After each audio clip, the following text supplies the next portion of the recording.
L'hypersensibilité au quotidien, est-ce que c'est bien? Est-ce que c'est pas bien? Bonjour à tous, bienvenue sur cette nouvelle vidéo et surtout sur la chaîne Le pouvoir des hypersensibles, la chaîne numéro 1 sur l'hypersensibilité. N'oubliez pas, dans la barre de commentaires, vous allez trouver le tout nouveau questionnaire que j'ai créé afin de recevoir votre bilan personnalisé. Pour ceux qui ne me connaissent pas, je me présente. Je suis Déborah Chapelle, votre coach multipotentiel émotionnel depuis 2018 pour faire de votre hypersensibilité votre plus grand pouvoir. Pour ceux et celles qui ne l'auraient pas encore fait, je vous invite à vous abonner à la chaîne Le pouvoir des hypersensibles afin de recevoir mes vidéos directement sur votre boîte mail. L'hypersensibilité au quotidien, qu'est-ce que ça veut dire? Qu'est-ce que ça fait d'être hypersensible et du coup justement quel est notre quotidien en tant que hypersensible. Il me semblait assez intéressant de pouvoir faire cette vidéo parce que je rencontre encore trop d'hypersensibles qui souffrent justement de leur hypersensibilité. Alors soit il y a ça, soit il y a des personnes, parce qu'en fait on parle de plus en plus d'hypersensibilité, donc je trouve que c'est très très bien, hein. Le seul problème c'est que le mot devient hyper vulgarisé, quoi. C'est-à-dire que maintenant tout le monde est hypersensible, dès que tu pleures tu vas être hypersensible, que ça devient aussi une excuse, genre moi je suis comme ça, je suis hypersensible, donc machin.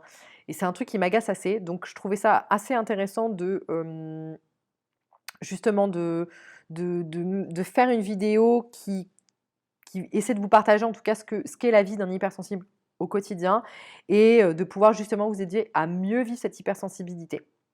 Le premier point qui me semble très très important, c'est qu'il est très important de se connaître. C'est-à-dire que si vous ignorez votre hypersensibilité, vous allez souffrir car finalement vous n'allez pas vous comprendre et vous allez vous isoler.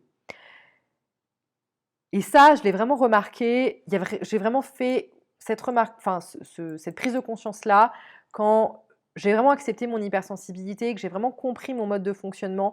Il y a comme une sorte de libération qui s'est fait en moi en fait. Il y a comme une sorte d'alignement naturel qui s'est fait où je me suis dit: «OK, ça y est, j'ai compris. J'ai compris maintenant pourquoi je fonctionnais comme ça. J'ai compris pourquoi maintenant, heu, quand on me parle de telle façon, c'est quelque chose qui me déplaît. J'ai compris maintenant pourquoi dans tel environnement je suis pas efficace» et cetera. Et en fait, ça m'a permis tout simplement effectivement d'être beaucoup moins en souffrance et du coup de moins m'isoler. Parce que j'avais tendance à justement me mettre dans mon coin parce que je me sentais incomprise, que j'ai l'impression qu'on ne m'aimait pas, qu'on me rejetait, etc. Parce que justement, je ne me connaissais pas et j'ignorais mon hypersensibilité. Et ça, c'est vraiment quelque chose de super important. Il va falloir que la première action que vous devez faire, c'est accepter ça. Et pour vous connaître, ça va être tout simplement de vous intéresser à l'hypersensibilité. Et je vous invite vraiment à regarder mes vidéos parce que je fais beaucoup, beaucoup de vidéos sur justement les bases de l'hypersensibilité. Qu'est-ce que l'hypersensibilité? Comment reconnaître une hypersensible, etc. Donc, vraiment, n'hésitez pas à aller vous renseigner, à vous éduquer par rapport à l'hypersensibilité.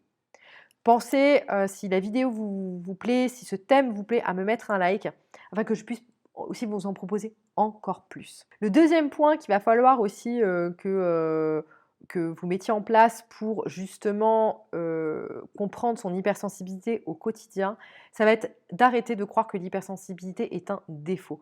En fait, ce qui m'agace assez, c'est que quand vous regardez un peu alors surtout sur Instagram, parce que bon, sur YouTube, en fait, sur YouTube, vous avez des capsules d'hypersensibilité, enfin des capsules, des vidéos, ouais, de personnes sur l'hypersensibilité. Alors, je les regarde pas toutes parce que ça me gave assez, mais surtout sur Instagram, j'ai remarqué que il y a en fait, il y a un espèce de parti, c'est soit on met en avant que l'hypersensibilité c'est trop bien, soit on met en avant que l'hypersensibilité c'est horrible.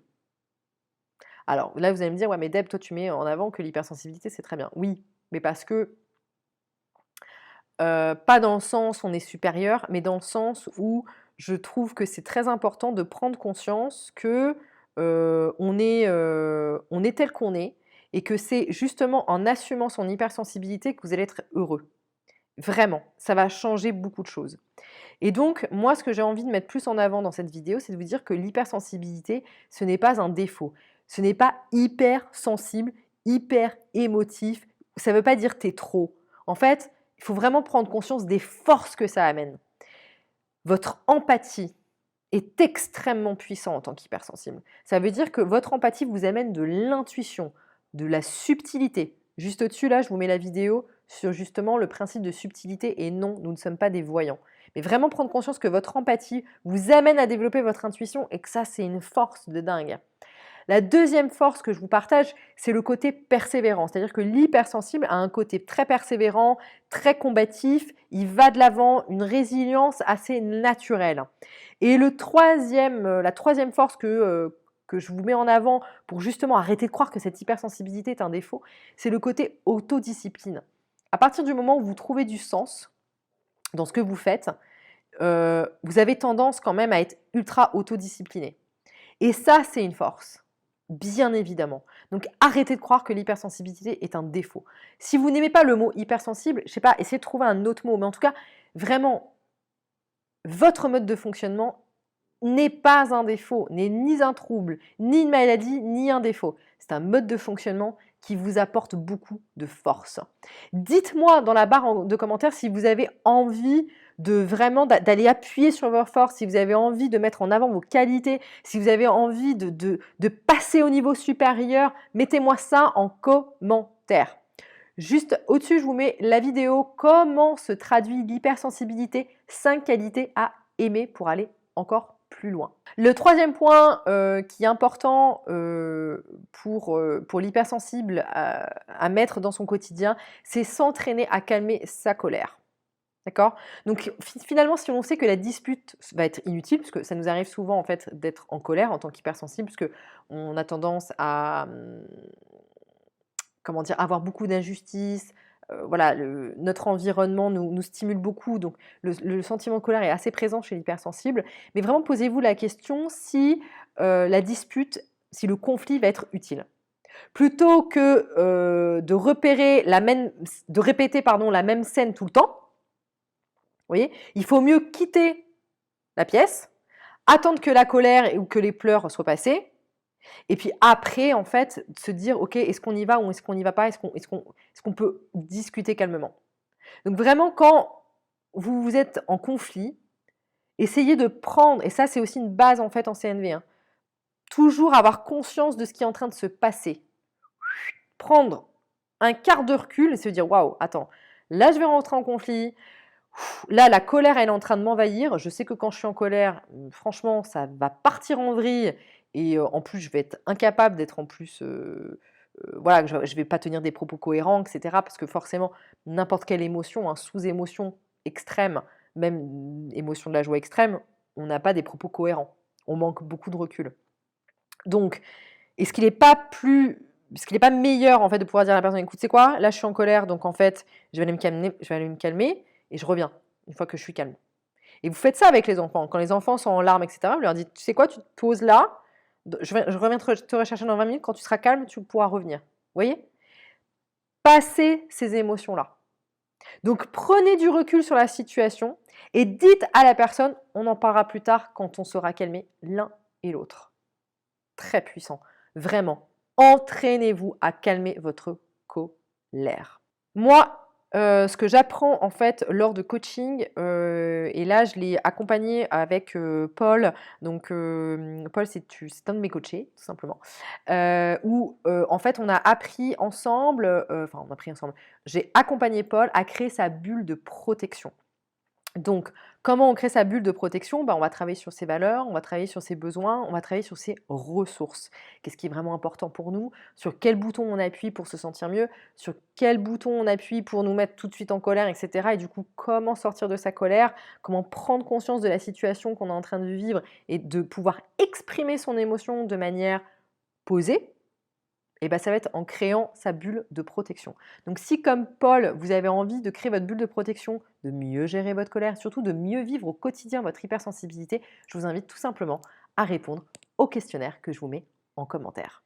Donc l'hypersensibilité au quotidien, aujourd'hui, on a vu 3 points assez importants. On a vu l'importance de tout simplement se connaître, c'est-à-dire que prendre conscience que ignorer son hypersensibilité, c'est souffrir car on ne se comprend pas et on va souvent s'isoler. Le deuxième point très très important, c'est de réaliser que l'hypersensibilité n'est pas un défaut. Vous avez des forces telles que votre intuition, votre empathie, telles que votre persévérance et votre autodiscipline. N'oubliez pas de regarder les différentes vidéos que je vous ai mis en lien.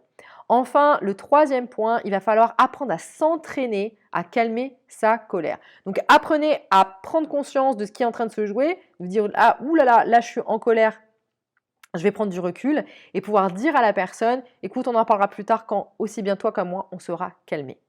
Ça va vous permettre tout simplement de vraiment de ne pas vous laisser submerger par cette émotion très désagréable.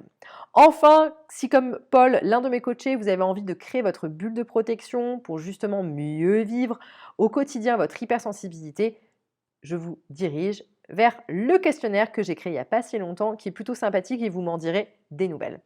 Je vous remercie beaucoup d'avoir suivi cette vidéo. Je vous invite à me suivre sur mes différents réseaux sociaux et à intégrer le groupe Emo Challenge si vous voulez être en action et tout simplement challenger vos émotions. Je vous dis à très bientôt pour une prochaine vidéo. Ciao!